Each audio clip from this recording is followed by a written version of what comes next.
Want to turn now to national security and an alleged terror plot here at home. An Idaho man is facing federal terrorism charges. Agents say he was going to attack churches in his hometown of Coeur d'Alene. The FBI says it arrested Alexander Mercurio just hours before he planned to kill churchgoers and set fire to their buildings. The complaint says the 18-year-old, believed to be an ISIS sympathizer, told an informant he was going to harm his father and then steal his weapons, then go from church to church Sunday morning, killing as many people as possible until he was killed. Yesterday, FBI Director Christopher Wray warned of the increasing threat of terror attacks in the United States.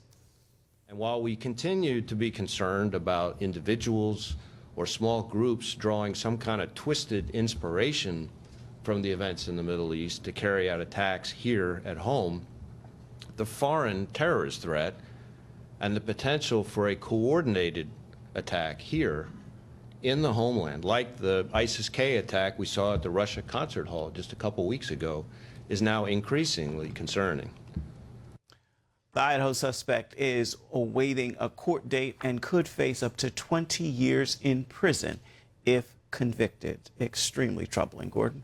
It is extremely troubling, and I hope our leadership and the leadership of the world seizes these moments to stand up to say this kind of action is horrific. It has no place in our world today.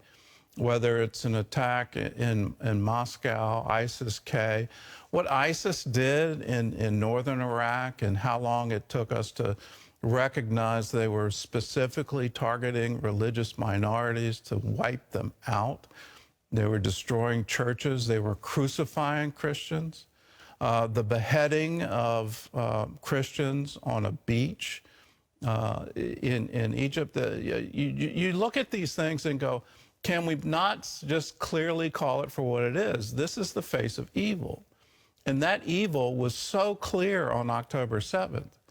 Can we not have a moral clarity that we need to stand against this and this ideology that somehow or other you're going to do God a favor by killing other people? Are you out of your mind? That should never exist. It should never be applauded. Here is the problem, though. These terrorists, these radical Muslims, have people somehow cowed into fear. Here, let me underline what happened in Israel about 30 years ago. Yahya Sinwar, he killed 4 Palestinians. What was the reason behind it? They had deals with Israeli Jews. That was their crime. He killed them. He was tried in an Israeli court and found guilty of murder. He spent 20 years in jail there. What did he do? Well, he learned how to speak Hebrew fluently. And then there was a prisoner exchange. There was a hostage taken in Gaza. And he was one of the prisoners given up by Israel. And what does he do now? Well, he goes on a killing rampage.